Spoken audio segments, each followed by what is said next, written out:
Bonjour. Alors, bon matin et puis bon dimanche matin. Que Dieu vous bénisse abondamment. Je veux remercier tout d'abord, merci le groupe de louanges pour la louange de ce matin. Merci parce que ça égaye nos cœurs. Et puis, c'est ça. Alors, j'espère que vous allez bien. J'espère que vous vivez des belles choses avec Dieu dans votre vie, qu'avec le COVID, ça se passe quand même bien. Il y en a plusieurs que j'ai visités qui commencent à avoir de plus en plus hâte à ce qu'on revienne à l'Église. Alors, juste pour vous dire, on va avoir un CA ce soir. En tout cas, là, moi, je fais l'enregistrement le samedi, mais dimanche soir, donc, on va avoir un CA pour discuter justement de la réouverture de l'Église, réouverture de la chaudronnée possiblement. Alors, on va vous tenir au courant de tout ça. Et puis, donc, priez pour cette réunion-là, pour la sagesse qu'on doit avoir dans cette réunion. En même temps, bien, je veux remercier, un gros merci à M. Malenfant, à Serge, pour les bons messages qu'il nous a apportés pendant mon absence. Alors, ça m'a soulagé de savoir qu'il était là pour prendre la relève. Puis, ayant écouté ces messages, je sais qu'ils étaient excellents. Alors aussi, M. Claude Moreau, alors peut-être que vous ne vous rappelez pas de lui, mais il a donné son témoignage ici à l'Église. C'est un camionneur qui a un ministère pour les camionneurs aussi, pasteur. Il a fait plusieurs églises déjà comme pasteur, il est en Europe. Il a donné son témoignage ici à l'Église. Alors, un monsieur assez costaud, tout ça qui ressemble à mon papa, si ça vous replace.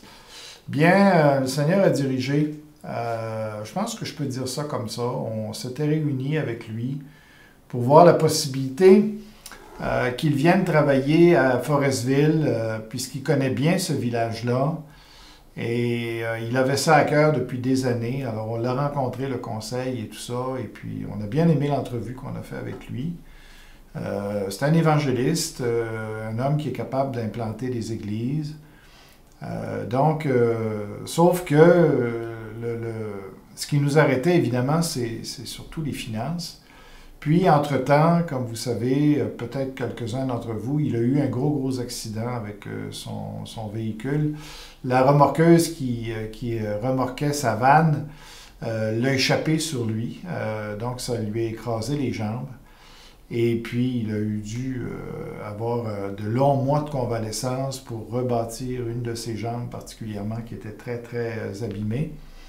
Alors, il n'était plus question, évidemment, qu'il vienne. Et puis, côté financier aussi, on n'était pas capable. Alors, bon, on attendait de voir ce que Dieu allait faire avec cette situation-là, mais semble-t-il que Dieu n'avait pas donné son dernier mot parce que notre frère, finalement, ne trouvant pas vraiment d'appartement à son goût, puis aussi, il y avait beaucoup de difficultés à trouver des appartements dans son coin, Saint-Jean-sur-Richelieu, que finalement, après 2-3 appartements où ça n'allait pas avec la location et tout ça, c'était compliqué, eh bien, lui, il a vu un signe que c'était pas là que Dieu le voulait, qu'il le voulait effectivement à Forestville. Alors, il a demandé à un de ses amis qui est à Forestville de lui trouver un appartement, s'il pouvait trouver quelque chose. Puis effectivement, cet ami-là, lui a trouvé un bel appartement. Alors, il a pris la décision à ce moment-là de déménager à Forestville pour établir une église en collaboration avec notre église, sous notre direction, puis aussi, mais ça va plus être en travail d'équipe dans une entente là, mutuelle. On veut travailler avec lui et puis on est bien content en tout cas depuis des années qu'on prie pour Forestville. Donc, nous, on se réjouit de ça. Et et il nous demande si on peut l'aider dans son déménagement qui va avoir lieu le 5 juillet, dimanche après-midi. Donc, c'est un dimanche après-midi, vers 2 heures. Il faudrait se rendre là à Forestville pour recevoir le camion qui va arriver de Saint-Jean-sur-Richelieu. pour aider à décharger ce camion-là. Et puis, donc, on a besoin de votre aide là-dessus. Et puis, plus on va être nombreux, donc moins ça va être forçant et tout ça, on peut faire du covoiturage pour avoir du bon temps ensemble. C'est bien de travailler ensemble. Et puis on verra la suite des choses avec lui. Il faut en parler aussi. Il nous a demandé de l'aider un peu financièrement au niveau surtout du voyagement. Alors, on va voir ce qu'on peut faire. Prier pour ça, mais c'est un gros encouragement, surtout qu'il va être capable aussi, c'est un casse-tête pour moi de suivre ce qui se passe à Pessamit. Parce que là aussi, on a des contacts, on voulait établir quelque chose, mais moi, je n'ai pas vraiment le temps de me rendre là chaque semaine et c'est trop pour moi. Alors, mais ce qu'il me dit, c'est que lui-même est intéressé de faire un travail là aussi. Il a ça à cœur depuis longtemps parce qu'il avait entendu parler de la réserve et puis il avait à cœur d'aider les Autochtones avec le Seigneur. Donc, c'est vraiment un sujet de réjouissance. Alors, priez pour cela. Je prends le temps aussi de vous féliciter pour aussi votre constance, votre fidélité au niveau des prières. Les frères me disaient, les anciens me disaient combien vous aviez été fidèles à prier, à soutenir le ministère dans la prière. Donc, on avait besoin de ça. Et puis, alors, merci pour ça. Merci pour le soutien financier aussi parce que ça va bien. Et c'est un soulagement de savoir qu'on peut continuer à payer tout ce qu'on a à payer, même si ça a été réduit. Les dépenses, mais quand même, il y en a auxquelles on n'échappe pas. Alors, merci parce que ça va bien. Alors, que Dieu vous bénisse abondamment. Alors, on va aller dans la prière et puis on va passer au message. Vous avez déjà vu le titre. Et puis, donc, vous êtes préparés un peu déjà à ce que je vais dire, mais tout d'abord, allons dans la prière pour le message. Tendre Père, merci pour ce que tu fais dans nos vies, et puis on en veut plus, on en veut toujours plus, Seigneur, de toi. Souffle sur nous, équipe-nous, donne-nous tout ce qu'on a besoin pour faire le travail que tu nous as confié, devenir comme Jésus. Seigneur, viens nous aider, viens bénir le message ce matin, viens bénir tous les frères et sœurs du Québec, les églises, les pasteurs, qu'on ait une église forte au Québec, une église en santé, Seigneur, une église qui te glorifie vraiment, Seigneur, au nom de Jésus. Amen. Alors voilà pour ce qui est de cette introduction. Durant mes vacances, bien, vous savez, les vacances d'un pasteur, c'est pas des vacances avec du Seigneur. Hein? Au contraire, j'ai passé beaucoup de temps dans la parole, beaucoup de temps dans la prière. J'ai fait des travaux, mais j'ai eu l'occasion de réfléchir beaucoup. Et ça a été très bénissant.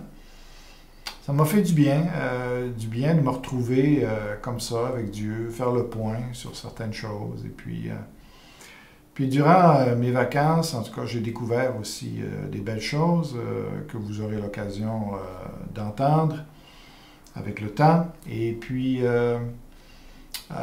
mais je me suis posé des questions sur la santé des églises au Québec, la santé des chrétiens. Ce qu'on vivait comme chrétien, est-ce que c'était bien? Est-ce qu'on plaît à Dieu? Est-ce qu'il y a des sujets où on devrait s'améliorer ou des choses qui devraient vraiment changer? Est-ce que finalement, on a l'impact qu'on devrait avoir en tant qu'Église, que ce soit au Québec ou que ce soit à Bécomo? Est-ce que vraiment on a la vitalité, le zèle? Est-ce que vraiment on est le sel, la lumière de ce monde comme Jésus nous a demandé d'être? Alors, c'est en réfléchissant à ce sujet-là, qui est quand même un sujet, vous le conviendrez, qui est très important, eh bien, je me disais, en revenant, sur quoi je vais prêcher. Puis, j'avais à cœur d'aborder ce sujet-là, mais le faire comment, de quelle manière. C'était ça qui était... J'avais beaucoup d'idées, mais finalement, mon choix s'est arrêté sur le passage que vous avez vu. Bon, en tout cas, le titre l'invoquait ou l'évoquait. Il s'agit de ce passage-là. Ça dit, vous recevrez une puissance, celle du Saint-Esprit, survenant sur vous, et vous serez mes témoins à Jérusalem, dans toute la Judée, dans la Samarie et jusqu'aux extrémités de la terre. C'est un verset fort important, bien connu aussi, et je le trouvais approprié pour amorcer une réflexion sur ce qui me chicotait. Alors c'est ce passage-là que je veux aborder aujourd'hui. C'est un passage, un verset qui a beaucoup de contenu. Quand on commence à y réfléchir, vous allez le voir, il comporte certaines difficultés, puis beaucoup de points d'intérêt qu'il faut bien comprendre et les implications aussi. Alors, ce verset-là se situe dans un contexte, et puis maintenant, je veux lire le contexte dans lequel ce verset-là se trouve. Alors, c'est le livre des Actes, chapitre 1, les versets 1 à 9. On va regarder cela. Et puis, on va regarder d'autres textes ensuite qui lui sont parallèles. Donc, je fais la lecture. Alors, allez, j'espère que vous avez votre Bible, votre cellulaire, comme vous voulez, mais au moins que vous avez le texte devant vous et que vous pouvez le lire. Moi, je le lis dans la version seconde. C'est ça. Et puis, voici comment ça commence. Théophile, j'ai parlé dans mon premier livre de tout ce que Jésus a commencé de faire et d'enseigner dès le commencement. Alors, il parle de l'évangile de Luc. Jusqu'au jour où il fut enlevé au ciel, après avoir donné ses ordres par le Saint-Esprit aux apôtres qu'il avait choisis. Après qu'il eut souffert, il leur apparut vivant, et il leur en donna plusieurs preuves, se montrant à eux pendant 40 jours, et parlant des choses qui concernent le royaume de Dieu. Alors, 40 jours à prêcher sur le royaume de Dieu.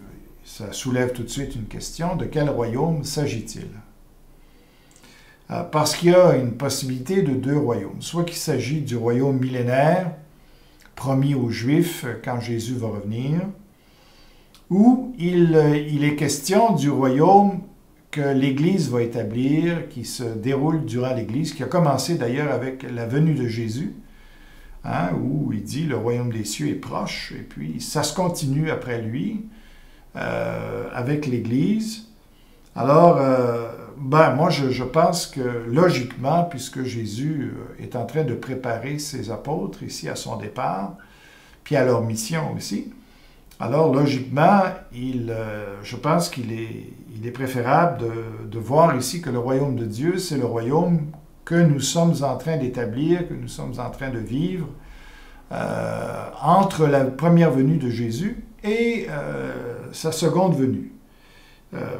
Alors, 40 jours, Jésus a expliqué, on aurait bien aimé être là pour entendre toutes les explications de ce royaume. Probablement qu'on a ce contenu-là, quelque part, dans les épîtres des apôtres. Je continue la lecture. Comme il se trouvait avec eux, il leur recommanda de ne pas s'éloigner de Jérusalem, mais d'attendre ce que le Père avait promis. Donc, il parle du Saint-Esprit. Ce que je vous ai annoncé, leur dit-il, car Jean a baptisé d'eau, mais vous, dans peu de jours, vous serez baptisés du Saint-Esprit. Ça veut dire que vous serez immergés dans le Saint-Esprit. C'est ça que, littéralement, dans le grec, on doit lire immergé ou plongé dans le Saint-Esprit. De même que Jean-Baptiste a plongé dans l'eau, eh bien, de même, vous serez plongés dans le Saint-Esprit bientôt. Alors ça leur a suscité une question. Et alors les apôtres réunis lui demandèrent, « Seigneur, est-ce à ce temps que tu rétabliras le royaume d'Israël? » Parce que pour eux, ce n'était pas clair. Hein? Jésus avait parlé du royaume, mais en quoi est-ce que ce royaume-là avait un rapport avec le royaume d'Israël? Et surtout, ce qui les préoccupait, on voit, hein, ils n'ont pas encore le Saint-Esprit, donc ils sont encore dans l'ancienne mentalité. Le temps, à quel temps tu vas rétablir le royaume d'Israël? Parce que c'est ça qu'ils attendent depuis toujours. Hein? Alors, c'est le royaume millénaire pour les Juifs. Alors, c'est pour eux, est-ce que le royaume que tu nous as parlé, la venue du Saint-Esprit ou le fait qu'on va être dans le Saint-Esprit, est-ce que c'est-tu le moment que le royaume d'Israël va prendre place? Alors, Jésus a répondu à sa façon, non. C'est ça qu'il dit par la suite, qu'il sous-entend, je pense. Quand il leur dit, il leur répondit, ce n'est pas à vous de connaître les temps ou les moments que le Père a fixés de sa propre autorité. Alors, non, donc, il peut y avoir une déception. Là, Jésus n'est pas, semble dire plus non que oui, bien sûr. Alors, mais il leur dit, hein, c'est dans ce contexte-là que Acte 1:8 arrive, mais vous recevrez une puissance, le Saint-Esprit. Alors, vous n'aurez pas le royaume d'Israël, le royaume millénaire, pas encore. Par contre, Dieu vous réserve quelque chose d'autre, qui est aussi merveilleux. Alors, vous recevrez une puissance, le Saint-Esprit. D'ailleurs, je vais vous montrer je vais vous remontrer le texte. Donc, vous recevrez une puissance, celle du Saint-Esprit survenant sur vous, et vous serez mes témoins à Jérusalem, dans toute la Judée, dans la Samarie, jusqu'aux extrémités de la terre. On peut lire aussi le verset de cette façon-ci. Vous recevrez une puissance, celle du Saint-Esprit, ou celle venant du Saint-Esprit, et vous serez mes témoins à Jérusalem, dans toute la Judée, à Samarie, jusqu'aux extrémités de la terre. Voilà de quelle manière on peut le lire. Hein? Et puis, donc, ça se termine au verset 9, où Jésus dit, « Après avoir dit cela, il fut élevé pendant qu'ils le regardaient, et une nuée le déroba à leurs yeux. » Donc, bon. Alors, tout est terminé. Finalement, ce qu'on réalise, c'est qu'ici, Jésus leur a donné son testament, hein, ses dernières volontés. C'est un peu comme ça qu'on peut comprendre Acte 1:8. Alors, et comme les dernières volontés de quelqu'un sont toujours quelque chose de sacré ou d'extrêmement important qu'on se sent obligé d'exécuter, c'est dans cet esprit-là qu'il faut comprendre Acte 1:8. Ce passage-là est parallèle à d'autres passages qui forment à eux le testament de Jésus. Alors, on va aller je vais lire ces versets-là en faisant cela compte à rebours. Donc, on va y aller avec Luc 24, à partir du verset 44. Okay? Donc, je lis assez rapidement, mais vous allez voir que c'est le même contexte, c'est la même situation. Et Luc ressemble le plus, évidemment, à ce qui est dit dans les Actes. Hein? Donc, c'est parallèle. Puis il leur dit, « C'est là ce que je vous disais lorsque j'étais encore avec vous. qu'il fallait que s'accomplisse tout ce qui est écrit de moi dans la loi de Moïse et dans les prophètes et dans les psaumes, alors il leur ouvrit l'esprit, afin qu'ils comprennent les Écritures. Et il leur dit, ainsi il est écrit que le Christ souffrirait, qu'il ressusciterait des morts le troisième jour, et que la repentance et le pardon des péchés seraient prêchés en son nom à toutes les nations, à commencer par Jérusalem. Vous êtes témoins de ces choses, et voici, j'enverrai sur vous ce que mon Père a promis, mais vous restez dans la ville jusqu'à ce que vous soyez revêtus de la puissance d'en haut. Il les conduisit jusqu'à Béthanie, et ayant levé les mains, il les bénit. Pendant qu'il les bénissait, il se sépara d'eux et fut enlevé au ciel. Pour eux, après avoir adoré, ils retournèrent à Jérusalem avec une grande joie, et ils étaient continuellement dans le temple louant Dieu et le bénissant. Nous allons regarder maintenant ce qui est dit dans ce même contexte, mais par Marc 16. On va y aller au verset 15, mettons. Puis il leur dit, donc Marc 16, verset 15, jusqu'à la fin.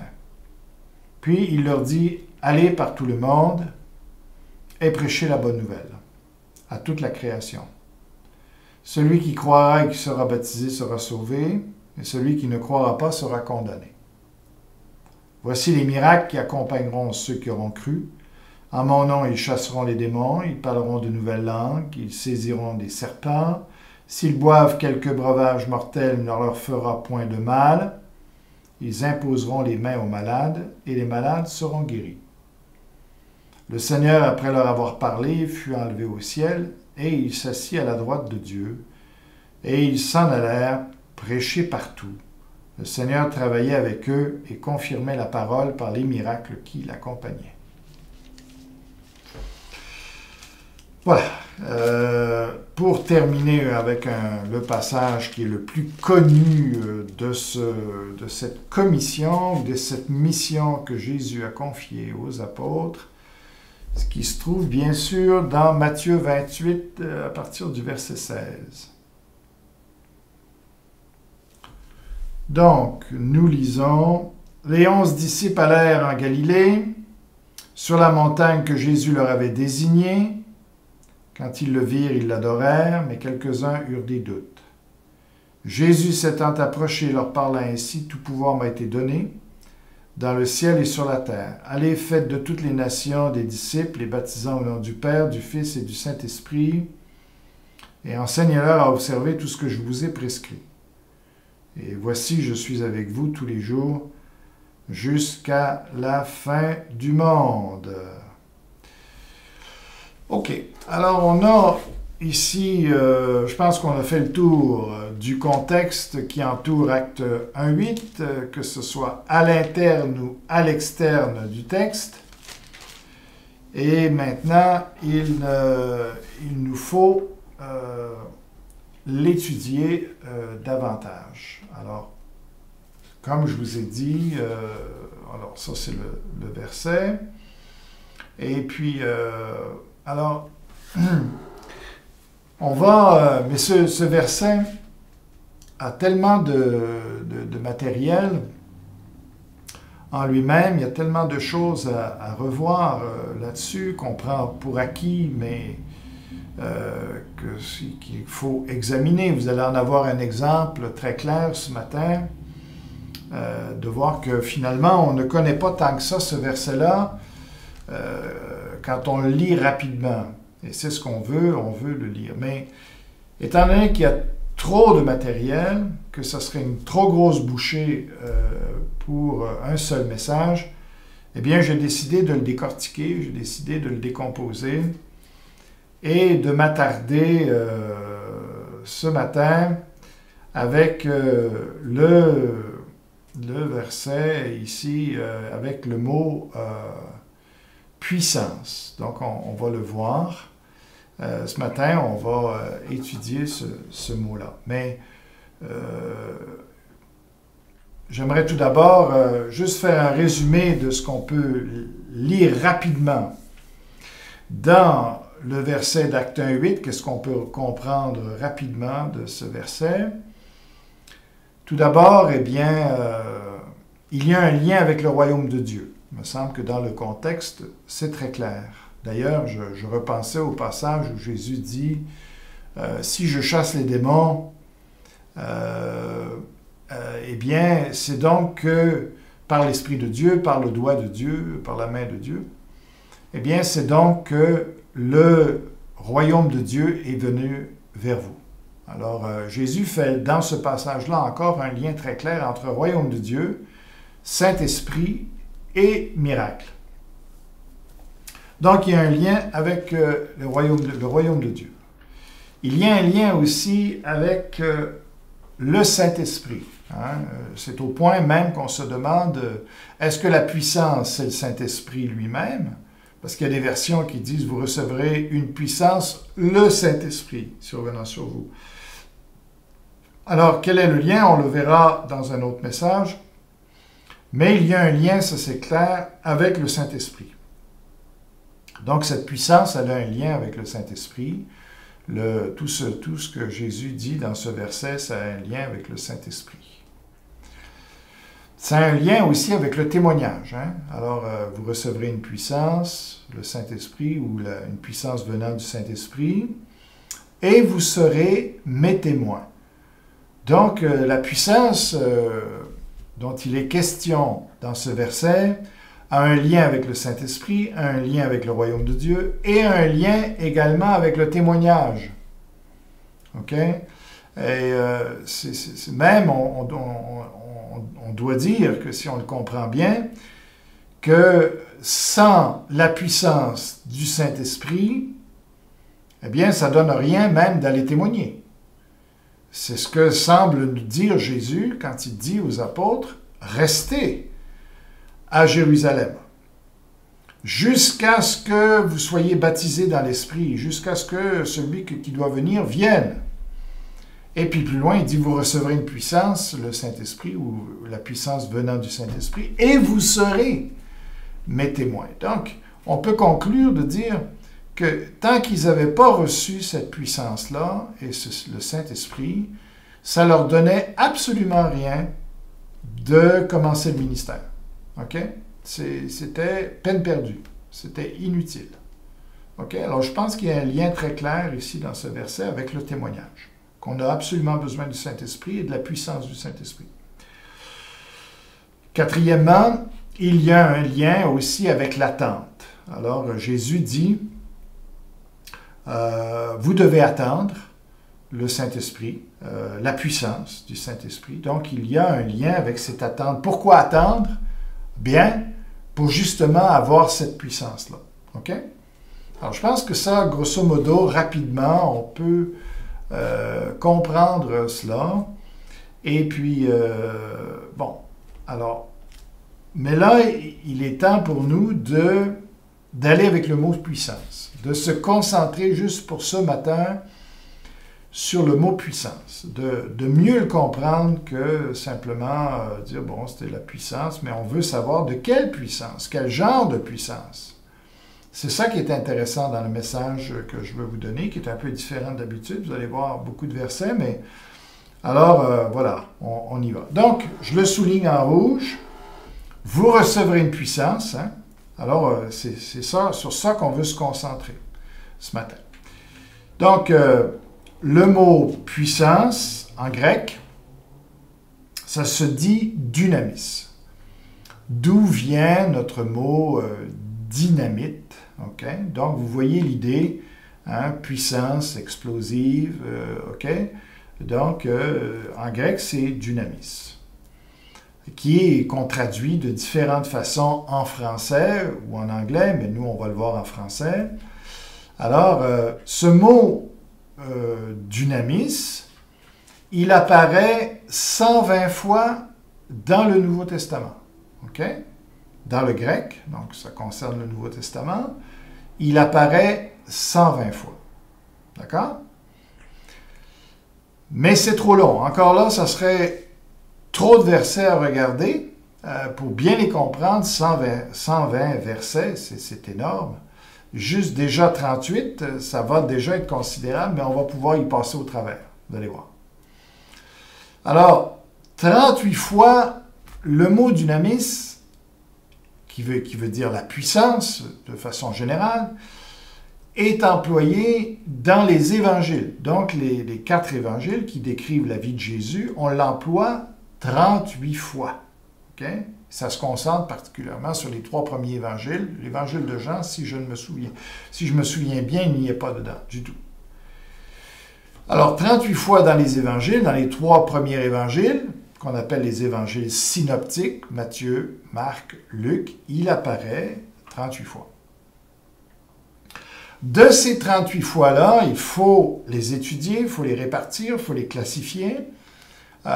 Voici la recherche que j'ai faite, l'étude que j'ai faite et les résultats que j'ai trouvés. OK? Dans la version seconde, OK? Parce que ça va varier un peu selon les versions. Mais dans la version seconde, alors on a du mot dynamis, il est traduit 20 fois par le mot puissance en français. Il est traduit 13 fois par le mot miracle ou miracle au pluriel. Il est traduit 4 fois par le mot force et il est traduit une fois par le mot capacité. Hein, capacité, quand il parle des dons qui sont remis à chacun selon sa capacité. Alors, ça aurait pu être traduit selon sa puissance, mais on comprend, selon sa capacité, ça fait plus de sens, effectivement. Alors, on a, si vous faites le total exactement, vous avez 38 apparitions, mais on les a décomposées un peu, on a décomposé un peu. De quelle manière on traduit dynamis en français. Il faut encore aller un peu plus loin que ça. Donc, dans le mot, pour les 13 fois où le mot miracle apparaît, je ne vous donne qu'un exemple, parce que 13 versets où on voit le mot miracle pour le mot puissance, ça aurait été beaucoup. Alors, j'ai pris celui que je trouvais le plus intéressant, juste pour confirmer ce que je dis, que ce que je dis est vrai.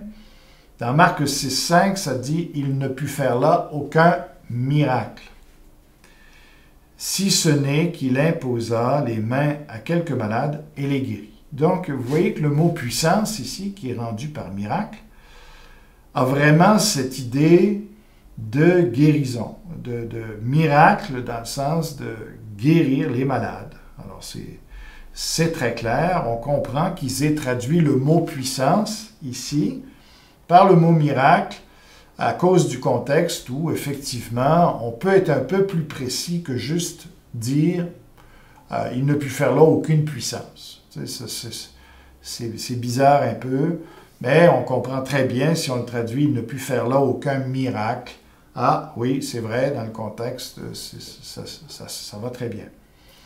Bon. Alors, on a vu 13 fois le mot miracle traduit, et puis 4 fois le mot force. D'accord? Alors, on va revenir sur le mot force maintenant. Pour les références où le mot dynamis est traduit par le mot force. Alors, on comprend une puissance aussi.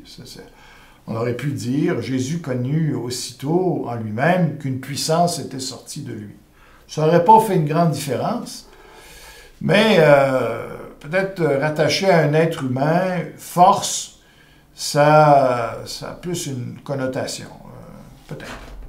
Mais de toute façon, on va regarder dans ce cas-ci les 4 références où le mot dynamis est traduit par force, et on va regarder le sens que ce mot-là, force, a. Alors, Jésus connut aussitôt en lui-même qu'une force était sortie de lui. Il se retourna au milieu de la foule et il dit « Qui a touché mes vêtements ?» On se rappellera du contexte, n'est-ce pas? Et c'est la même chose ici, dans Luc, donc que ce soit dans Marc 5 ou dans Luc 8, on parle du même événement. Alors, je vais les expliquer ensemble. Mais Jésus répondit, « Quelqu'un m'a touché, car j'ai connu qu'une force était sortie de moi. » Alors, on se souviendra dans quel contexte ces versets-là sont sortis. Évidemment, c'est cette femme-là qui avait des pertes de sang, qui souffrait avec ça et qui n'en pouvait plus avec les médecins, qui ne pouvaient rien faire pour elle.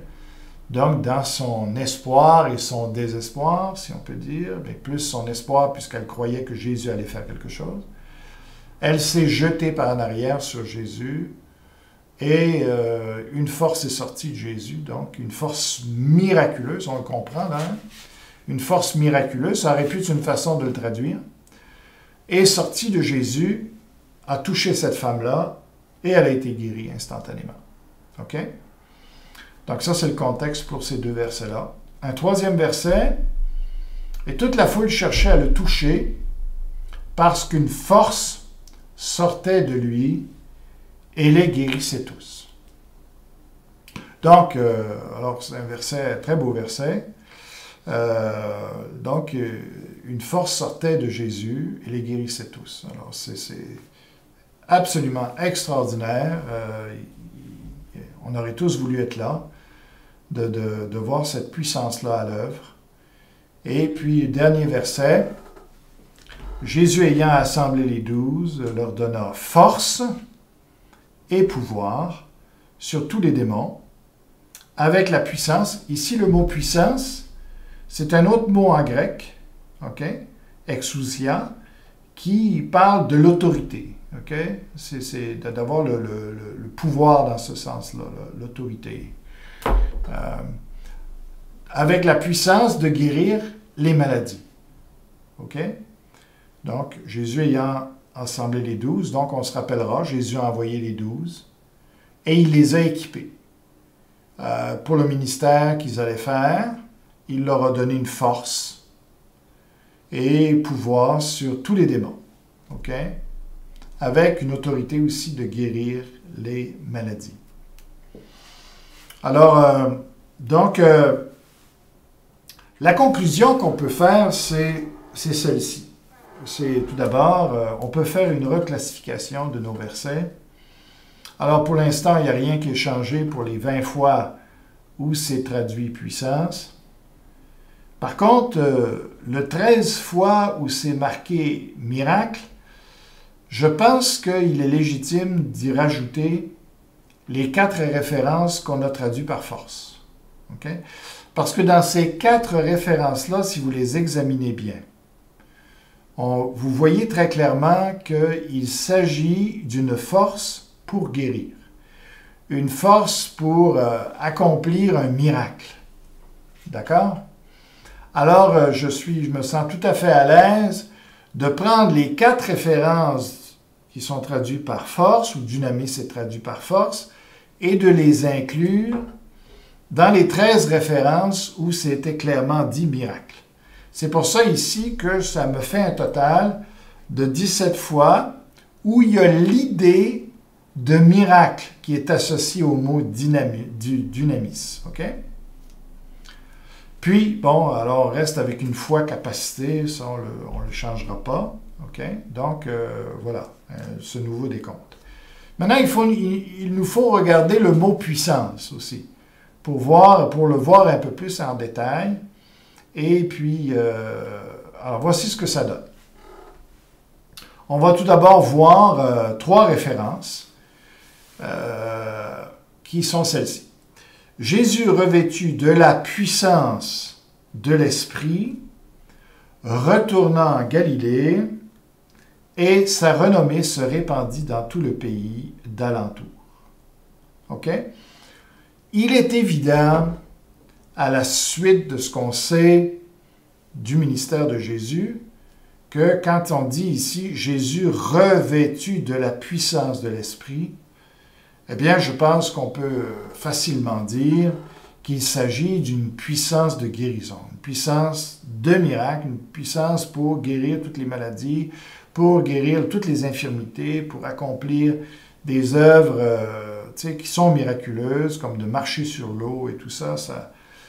La puissance ici On aurait pu, à la limite, le traduire « Jésus revêtit des miracles de l'Esprit, retournant en Galilée et sa renommée. » Donc, me semble que c'est légitime de voir l'idée de miracle dans cette puissance-là.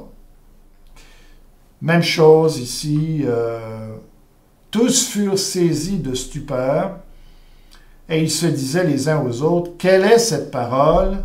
Il commande avec autorité, donc exousia, comme j'ai déjà dit, l'autre terme en grec, et puissance aux esprits impurs et ils sortent.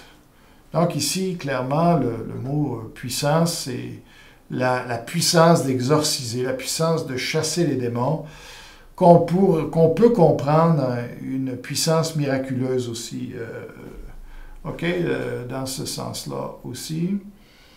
Et une dernière référence. Un jour, Jésus enseignait, des pharisiens et des docteurs de la loi étaient là, assis, venus de tous les villages de la Galilée, de la Judée, de Jérusalem, et la puissance du Seigneur se manifestait par des guérisons. Donc là, j'espère que ça ne fait aucun doute pour vous, qu'on pourrait traduire très, très, très clairement. Et les miracles du Seigneur se manifestaient par des guérisons. Alors, la puissance, c'est une puissance de guérison, une puissance miraculeuse, dans ce sens-là. OK? Alors, ce qui nous donne un nouveau décompte. Je trouve donc, après avoir analysé tous ces versets, que là, je l'ai changé, l'ordre est renversé. Le plus de fois, il apparaît avec l'idée de miracle. Donc, 20 fois, le mot dynamis est associé au miracle. Ce qui comprend guérison, exorcisme, guérir des infirmités, manifester son pouvoir sur la création. 17 fois, le mot puissance n'est pas associé à une puissance miraculeuse dans le sens ici d'aider les gens avec leurs maladies, leurs guérisons, tout ça. Et une fois, le mot capacité. Donc, voilà. Donc, je trouve que dans le mot dynamis, dans les évangiles, que l'idée d'action miraculeuse ressort le plus souvent de l'utilisation de ce terme ou de la traduction de ce terme. OK? On veut terminer l'étude par dans quel contexte, avec quel sens utilise-t-on le mot puissance ailleurs dans les évangiles, c'est ce qu'on va voir maintenant. Donc, voici les 17 fois où le mot apparaît avec un autre sens que celui de toucher quelqu'un et de le guérir, de réparer quelque chose qui est brisé dans son corps. Alors voilà, on a 6 fois une puissance qui est générale et qui est associée à Dieu, qui est accordée à Dieu. 4 fois, elle désigne la puissance que le Fils a. 2 fois, la puissance que l'Esprit de Dieu a. 4e, la puissance qu'il y a dans les cieux. C'est-à-dire les lois célestes, les lois qui jouent dans le maintien de l'univers ou des univers. Alors, que ce soit la gravité, que ce soit les forces magnétiques ou peu importe, gravitationnelles et tout ça. Donc, Jésus parle d'elles comme les puissances des cieux. Donc, il y a beaucoup de lois et de forces qui sont en vigueur dans les cieux. Alors, c'est de ça qu'il parle. Puissance de Satan, une fois. La puissance d'Élie, qui est en Jean-Baptiste, qui est la même qu'on retrouve en Jean-Baptiste, une fois. OK? Ça, c'est le total. Donc, ça donne un total, si vous additionnez, de 17. On va voir quelques références là-dedans pour chacune de, ouais, c'est ça, pour chacune de ces puissances-là, juste pour que vous fassiez une idée. Donc, Jésus leur répondit, vous êtes dans l'erreur parce que vous ne comprenez ni les Écritures, ni la puissance de Dieu. Donc, parmi les 6, j'ai choisi celle-ci. Ce qui parle de la puissance que Dieu a de faire un monde nouveau avec des règles et des lois nouvelles. C'est pour ça qu'il n'y aura pas de mariage dans l'éternité. C'est un monde qui fonctionne différemment. Et la puissance de Dieu lui permet de faire un monde nouveau comme ça, avec des nouvelles règles, nouvelles lois. Okay? Alors, ça décrit cette puissance-là que Dieu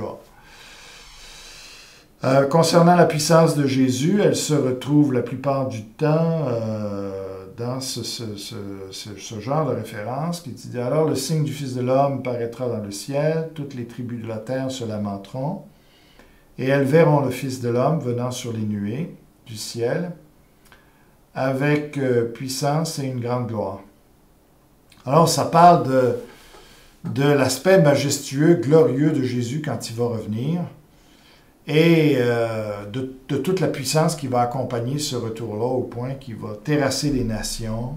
Tu sais, il va y avoir des bouleversements dans le ciel, tout ça. Alors, sa venue va être très bruyante, va être vue par tout le monde, ça va être très, très puissant comme manifestation. Okay? Alors aussi, concernant le Saint-Esprit, j'ai choisi une des deux références qui dit ceci, « L'ange répondit, le Saint-Esprit viendra sur toi et la puissance du Très-Haut te couvrira de son ombre. C'est pourquoi le Saint-Enfant qui naîtra de toi sera appelé Fils de Dieu. » Donc la puissance ici du Saint-Esprit qui est ici appelée la puissance du Très-Haut, va donner naissance à Jésus. Donc, l'incarnation de Jésus est le résultat de l'exercice de cette puissance-là. Okay? Concernant les cieux, on a vu qu'il y avait 3 références, si je ne me trompe pas. Les étoiles tomberont du ciel et les puissances qui sont dans les cieux seront ébranlées. Okay? C'est ce que je vous disais tout à l'heure. Bon, tout ce qui existe dans les cieux, toutes ces planètes-là, avec tout leur poids et tout ça, toutes les lois qui sont rattachées avec leur mouvement et tout ça, Alors, c'est décrit dans cette puissance-là. Bon, et il y a la puissance d'Élie. Cette référence-là, elle est intéressante. C'est-à-dire, il marchera devant Dieu avec l'esprit et la puissance d'Élie. Élie n'a pas fait de miracle. Ben oui, il a fait des miracles, mais pas Jean-Baptiste, c'est ça que je veux dire. Alors ici, la puissance d'Élie, ça ne touche pas la puissance d'Élie dans la capacité de faire des miracles qu'Élie faisait, mais dans la puissance qu'il avait de ramener les gens à la repentance ou de ramener les gens vers Dieu et entre eux. OK? Donc, c'est une puissance ici de conversion, une puissance de conviction ou de contriment, si on peut dire, hein, dans le cœur des gens. Alors, une puissance, ça prend une puissance aussi pour amener les gens à reconnaître leurs péchés puis à s'en détourner. Okay? Donc, il y a une référence qui parle dans ce sens-là, de ce genre de puissance-là. Pour terminer, on ne veut pas trop s'attarder sur celle-là. Voici, je vous ai donné du pouvoir de marcher sur les serpents et les scorpions et sur toute la puissance de l'ennemi, et rien ne pourra vous nuire. Il dit ça au 70, là, ici. Donc, bon, ils ont reçu une puissance sur l'ennemi, mais ici, la puissance, c'est celle de l'ennemi, mais on ne veut pas en parler, ça ne nous intéresse pas pour aujourd'hui. Alors, que doit-on conclure de tout ce que nous venons de voir? On n'a pas terminé, parce qu'il va falloir maintenant que l'on aborde les autres références, les 82 autres références, si je ne me trompe pas dans mon calcul, qui se trouvent dans le reste du Nouveau Testament, dans les Épîtres, dans l'Apocalypse et tout ça. Alors, on va continuer à les regarder pour se donner une idée du sens du mot dynamis dans tous les Nouveaux Testaments. Pour l'instant, ce que l'on a vu, on a vu que le mot majoritairement en fin de compte, quand on analyse les versets, que majoritairement, le mot dynamis, associé à Jésus, associé aux apôtres, a cette idée de guérison, ou en tout cas de puissance miraculeuse pour délivrer les gens, soit de leurs démons, soit de leurs maladies, soit de leurs handicaps, de leurs infirmités, et tout ça. Et il y a aussi toute cette puissance-là qui touche Dieu, tout ce que Dieu est capable de faire, ce que Jésus va faire quand il va revenir, le Saint-Esprit, ce qu'il est capable d'accomplir aussi, et finalement cette puissance que Jean-Baptiste avait de ramener les gens à leur bon sens spirituel, moral. Alors, voilà le tout. Que doit-on conclure de cette première étude? Alors, quand Jésus leur a dit, vous recevrez une puissance. Restez ici, restez à Jérusalem. Hein? Dans peu de jours, je vais vous envoyer le Saint-Esprit, comme je vous l'avais promis. Et vous recevrez une puissance, et alors vous serez mes témoins. Alors le mot puissance, j'espère que pour vous maintenant, il prend un sens beaucoup plus riche que simplement, bon, puissance. Puissance dans quel sens? Tu sais, assurance pour parler, quoi.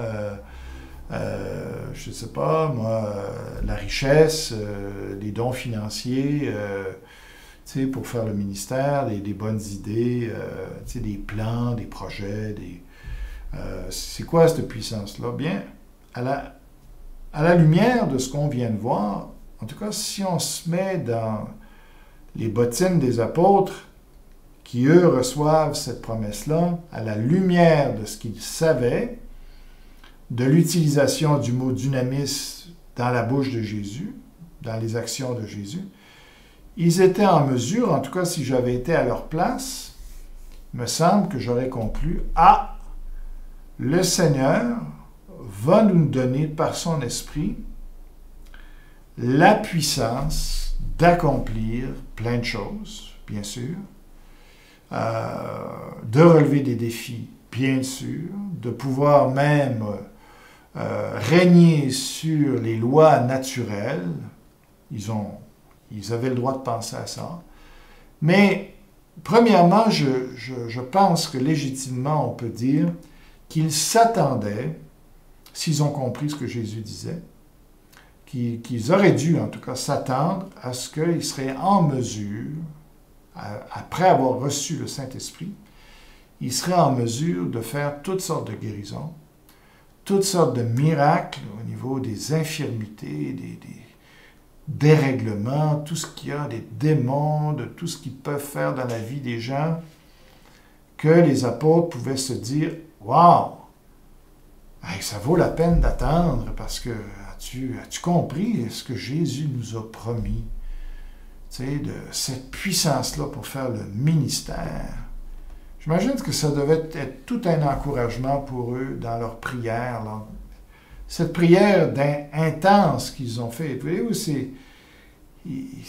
ça ne s'est pas venu tout seul. C'est quand même venu, malgré le fait que Jésus avait promis, eh bien, ils ont été sérieux dans l'attente de cette puissance-là. Ils ont prié pendant la période, environ 10 jours, entre la période de la Pâque, résurrection, et la Pentecôte.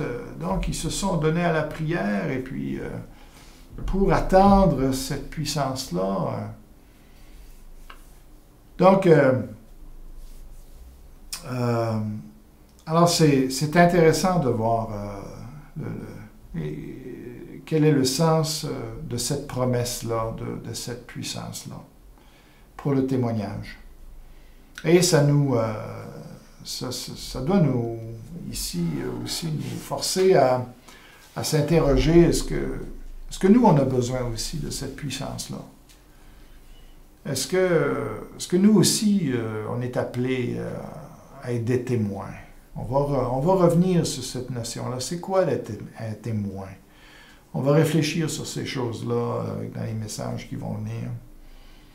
Et on va voir, est-ce qu'on a besoin de cette puissance-là nous aussi, pour aller jusqu'aux extrémités de la terre.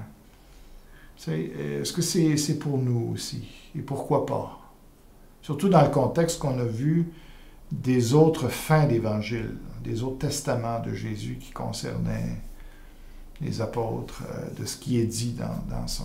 Alors, réfléchissons là-dessus et je vous invite à prier pour que Dieu nous montre jusqu'à quel point il peut manifester sa puissance au milieu de nous. Puis peut-être qu'on a oublié. On a oublié l'autorité qu'on a, puis la puissance qu'on peut avoir aussi sur les défis qui sont autour de nous, sur les besoins qui sont autour de nous. J'aimerais vous encourager à rechercher Dieu avec cette idée, Seigneur, équipe-nous pour le ministère. Équipe-nous, équipe-moi pour qu'on puisse être vraiment l'Église que tu veux, qu'on ait l'impact que tu veux. D'accord? Alors, je vous laisse avec ça, la puissance pour le témoignage. La puissance pour le témoignage. Allez devant Dieu avec ça, et puis parlez-en à Dieu de ça, Seigneur. Posez des questions à Dieu, recherchez la face de Dieu avec ça, Seigneur. Et puis, ne limitons pas ce que Dieu peut faire encore au milieu de nous. Même si on a une petite foi, encore, mais ça peut changer. Et ça va changer, je vous dirais même. Alors, je vous laisse avec ça et on va terminer par la prière. Tendre Père, merci pour le message de ce matin. Que tu puisses bénir cela dans nos cœurs. Que tu amènes des convictions profondes. Que tu nous aides à voir, Seigneur, qu'est-ce que tu voudrais faire encore aujourd'hui? Qu'est-ce que tu veux accomplir au travers de nous, Seigneur?